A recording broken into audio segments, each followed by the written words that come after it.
Good evening and welcome back to ParaGhoul Paranormal Discoveries from the Dark. If you're new here, this radio show and podcast dives deep into the shadows of Saskatchewan past to learn what lies within. Sometimes we even go to other locations across Canada to chat about dark history, mysteries, urban legends, and even monsters here or there. I'm your host, KD Kulpa. I'm a horror author and paranormal researcher in Regina, Saskatchewan. I love digging into the past to bring life to the ghosts and monsters hiding in the dark. And I especially love going live every week with you to tell you what I've uncovered. Tonight we have another special guest episode. I'm joined by Shanon Sinn, author and publisher from Black Cat Books in Victoria, British Columbia. I was lucky to meet Shanon through the Vancouver chapter of the Horror Writers Association, and there is no Saskatchewan or Prairies chapter, so that's why. Thankfully, they were grateful. I'm grateful that they were willing to take me on as one of their members, even though our time zones don't always line up, and I get to meet some really interesting people. So sit back, relax, and get ready to talk, writing, publishing, and even digging deeper into some Prince Albert ghost stories.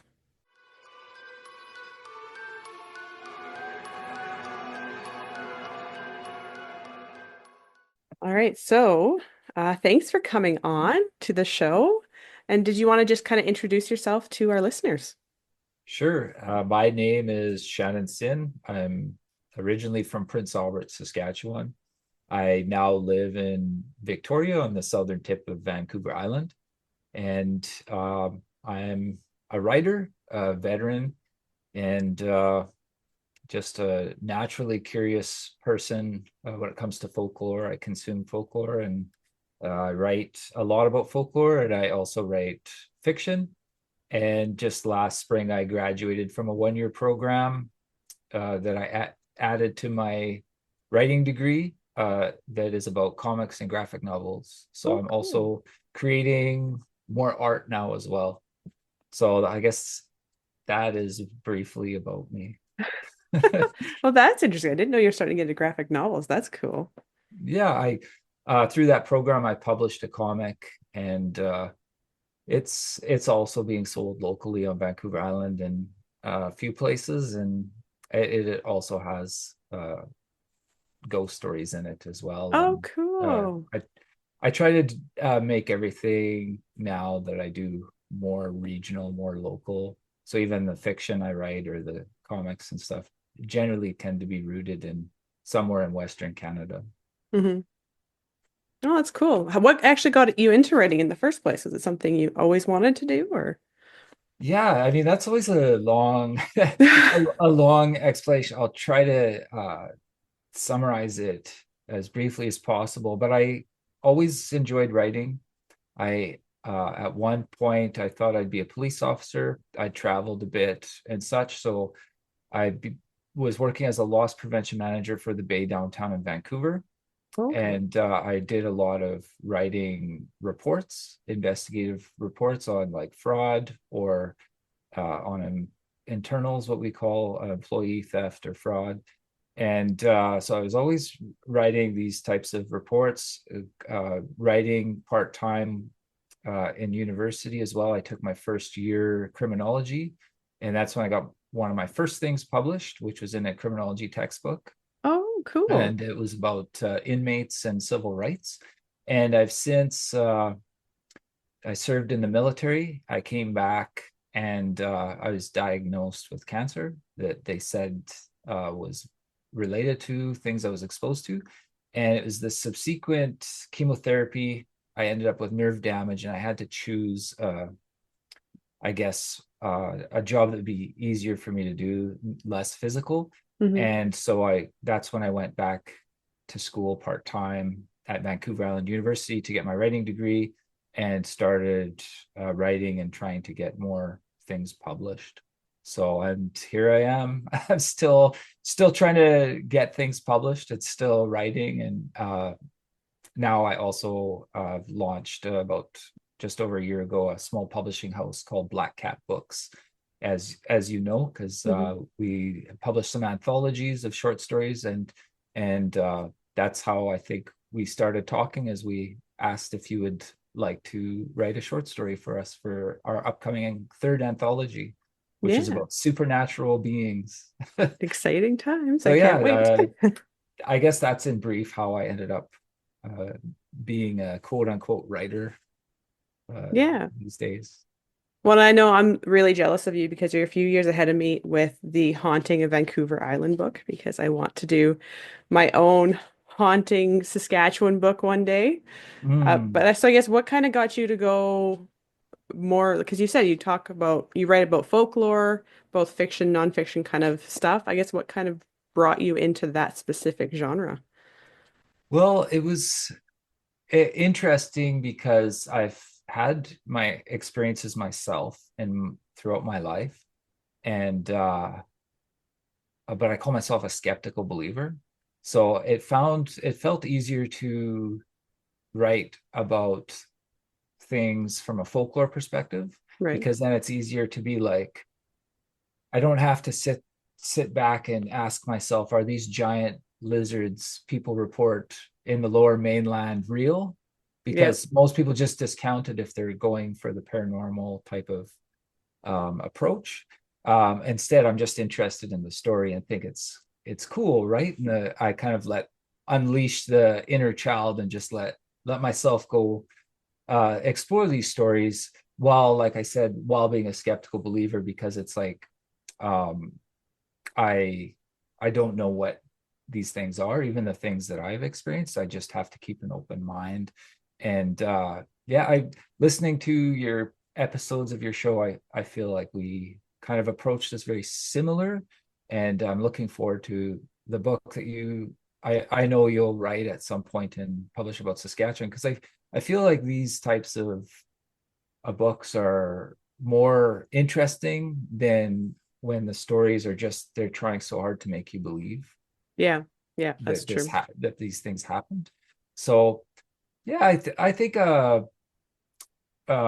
there's a huge opportunity. I think also like I noticed on Vancouver Island, my book became very popular and has been a bestseller for 7 years, and Oh, it sold tens of thousands of copies, which is pretty formidable for a BC published book. And part of the reason was that it also included Indigenous content, like oh yeah. non-appropriated from people's sources. Because my idea was like, how can you have a story about a regional area that's only about, like, for lack of a better term, like settler Yeah. ghost lore, um, when there's like, and especially the Indigenous stories. Northern Saskatchewan's the same, having grown up there, are it's so there's so many rich stories. There's so much Oh, there is. interesting like ghost lore, for lack of a better term. It's just like, why wouldn't we include it? And so that's been very well received. I think more the approach than necessarily the fact that it's about Vancouver Island. Yeah, yeah, no, that's true. Well, especially I think Canada wide, it would be missing, you'd be missing a big chunk of our history if you didn't talk about the Indigenous stories because, there's thousands of years of history here, so it would be a big chunk to miss, I would think. Yeah, and it's also contemporary, right? Like Yeah, so like in the larger communities, there's ghost stories that are from now that aren't so like, instead of like the approach that authors used to take, maybe like pre 1990s and earlier, where it's like if they included any Indigenous stories, it would be seen more as myth. yeah, It's like, no, there's like, this is a community that has like a ghost that's that they talk about, that haunts the local bar, yeah, or like it's just like, it shouldn't just be ignored um because it doesn't kind of like fit in the way that we've been telling the ghost stories in the past. And hmm then it also, like, there's something to be said about the urban legends that surround like Indigenous burial grounds as well. hmm And like a lot of times that's tied into like all sorts of problematic beliefs that really it's better to maybe look at it a little harder and be like, well, was there really an indigenous burial ground underneath um, this complex that makes it like people claim that it's so haunted, or was that just fabricated? And if it's fabricated, is it more, does it have more to do with like a collective idea? Because like these indigenous burial ground stories pop up in fiction, even like Stephen King, or Yeah. very famous folklore that has been debunked, like the poltergeist story. I think it's like it's interesting to hear from people that have traditionally more of a, I guess, like less skeptical view on spirits and how Hmm. to treat spirits, and how to, in some cases, like in BC, like they have often burnings, Oh, yeah. which they take plates of food that they burn for the spirits to feed the ancestors and Hmm. stuff like that. I just think is very interesting to add to the overall collection of stories about a place. Oh, for sure. Yeah. Yeah, they have a definitely have a different perspective of it than, Americanized television shows of ghost stories. Yeah, And I love it. definitely. Yeah. Yeah, definitely. And I don't know if you've found this when you're doing your research, but when I started started to research some of these stories, I guess I was a little more um, naive. I didn't realize how many of them had been made up or Oh, fabricated or exaggerated. And then it just became very kind of like disappointing to be like, oh, I thought that story was real, or oh man, I can't believe it, that was completely made up. yeah, I've So come across that a few times, especially with the Canadian legends that are supposedly huge and right. mysterious. And then you start looking into it, like, no, this was completely fabricated. It has nothing to do with anything. And Yeah, so you're kind of like, oh, you talked about that in your Wendigo yeah, episode a lot too. yeah. And you mentioned Creepy Canada, and like I found everything that leads back to Creepy Canada was just I made up. Yeah, I've noticed that too. More and more, it keeps coming up, and I'm kind of going, what were you guys doing back then? Yeah. Yeah, But I guess they didn't realize that research would become easier and easier in the decades to follow, and people would be able to fact to check. look into these things. Yeah. Yeah, I don't know how they did it without the internet like we have nowadays, but oh well. I'm grateful for Saskatchewan archives because that helps a lot with my research too. Yeah, I bet. Yeah. Yeah. Is the Saskatchewan Archives, they're located in Regina, right? Yeah. Oh, Yeah. that's perfect. Yeah, it works That, really well. So, yeah, well, and I guess let's come back to Black Cat Books because you mentioned that you did start Black Cat Books. I right. guess what kind of brought you to start your own publishing? Well, I noticed like when it comes to genre fiction, especially, that there's nothing really I would consider Western Canadian. Yeah. So the idea of Black Cat Books, these first three anthologies, which are meant to be a base for to be able to publish other types of works as Hmm. well. Uh, the anthologies, the idea is to take previously published authors, Hmm. um, such as yourself, and they have to be from Western Canada, and then the stories have to be set in Western Canada. And so we like the first book called Black Cat. It could be any type of supernatural, like a self-titled Black Cat, not to be too confusing, but it's the book is called Black Cat, and it's by Black Cat Books, obviously. But each story just had to have an appearance of a black cat in it, All uh, right. while the supernatural events are happening. And so there's 13 supernatural stories. And then the second one, called That Witch Whispers, Mhm. was about witches. And this time with that one, we included two short comics. So it was 11 stories, two short Oh. comics. And this one, there'll be two or three short comics, and at, at least 10 short stories. And the the idea is about supernatural beings, and the title is still not revealed. It's still in the works. And so this was the idea was to like give an opportunity for people from Western Canada who are semi-professional writers, and a place to publish, an extra place to publish. I mean, it's not like we're anywhere at a place where we can publish a lot of people. It's still small numbers, but we pay. I've been pretty much been able to take the money that I've made from the Haunting of Vancouver Island and give back to the writing community, so to speak, Oh, through okay. these projects. And we also like print in Western Canada, and like the second one was printed in Houghton, Boston, which is in Saskatoon. The first one is printed in by Friesens in Manitoba, and the artist, the cover artist, she was for the first book in the Sunshine Coast, and she had moved to Victoria, so we used her for the second one as well. The graphic designers, everybody involved in this, and it's not meant to be like super nationalist or anything than that, but just to kind of like offer something that exists elsewhere. Like there's a lot of regional type of publications like this, like especially in England Oh, and okay. United Kingdom, where it's like, oh, this is open to people that are living in this part of England. And I've seen very similar in the United States, but I haven't seen anything like that for Western Canada. So that's what I wanted. A lot of times, like for magazines, like speculative type magazines or genre magazines, they'll have grant money from Canada, but they'll still open it up to non-Canadians and stuff, Yeah.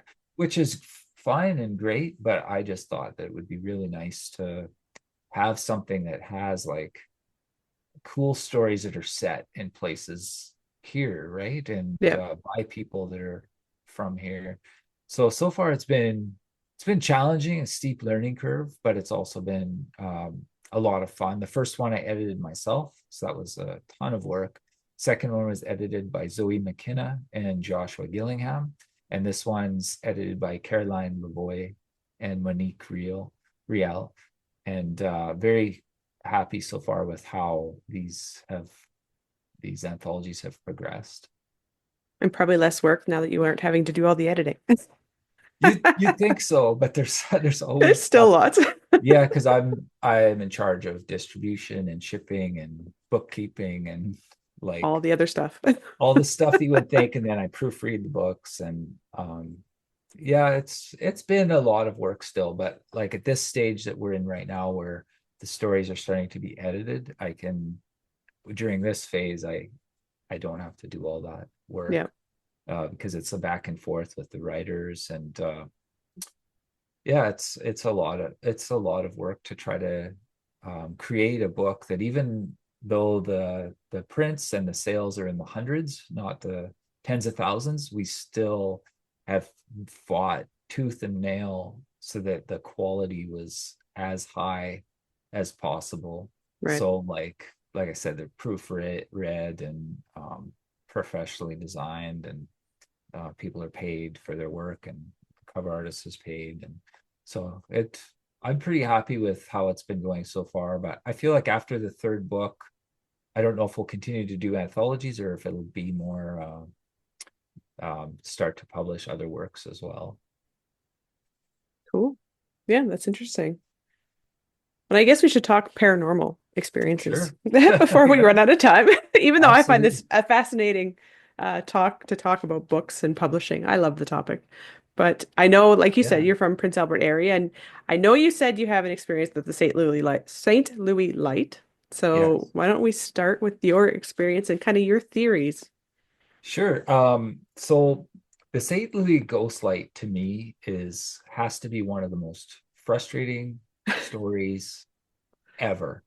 And to me, because I've experienced it, I've seen it many times. In the 1990s, when I was growing up as a teenager, there was no gate there. You could drive partway down the road. At some point, they put earthen mound, so you couldn't go all the way.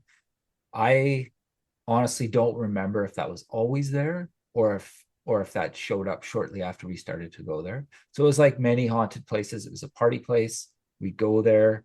And the first time that I saw it, because I ended up seeing it over the years, probably dozens of times, Hmm. sometimes multiple times a night. The first time we saw it, we were walking down the where the tracks used to be. And Hmm. so this is a wooded lane and more of a trail once you get past where you have to walk, once you get past where the cars can go up to at the time. Um, Now I'm sure what somebody has said in one of your interviews already that there's a gate there. You can't, there's huge no trespassing, Yeah. but you used to be able to walk. So you'd walk and approach it. And it was very disconcerting, the feeling in the air. Oh. And it's just like I've only experienced that in a few haunted type places before. Like it feels like something is wrong. Like you do not feel comfortable just like, oh, I'm just gonna walk up this lane by myself. Like you do it almost as a dare, right? You don't Yeah. just like just do it casually. But the first time we're walking and we had been around a fire with maybe like half a dozen people, and we thought someone was ahead of us with one of those huge flashlights because we kept seeing this big beam of light right in front of us. Hmm. And so we were kind of like, just like, oh yeah, like thinking like, oh, these people are messing with us, right? And so it didn't really realize that that's what it was. We went back and saw the people we thought were in front of us were still at the fire.